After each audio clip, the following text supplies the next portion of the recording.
Hi guys! Welcome back to my channel.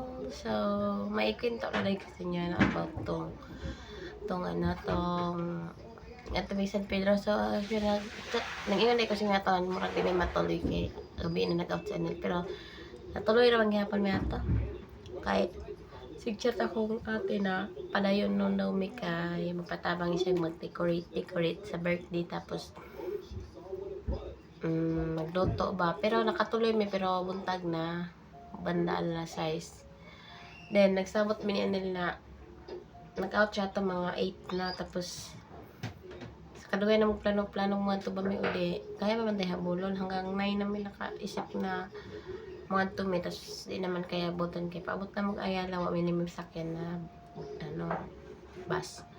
So buntag ingon na mo matog na lang mi kay bandalas 4 mga mata na be. Bandalas alas 5 mahawa na me, maligo pa me. Namang na naman alas 6 na, nakamata mi alas 6 na. Di laro na nga ito. Namin naligo. Abot na nga ito, nagluto na mi. Kauli mi ito Monday sa hapon. Then, napan ito akong pinsan nag-inom mi. Hinam na mga ito.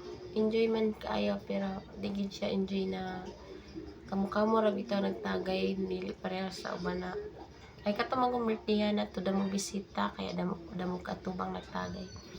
Di na mo kay enjoy kay syempre limitado imong kilos kay kibaw ka na sa mga tao mapanghusga, di ba? Pag nakita nilang tumo ni wa pa sila mapahusgahan dai nila na mauna ka.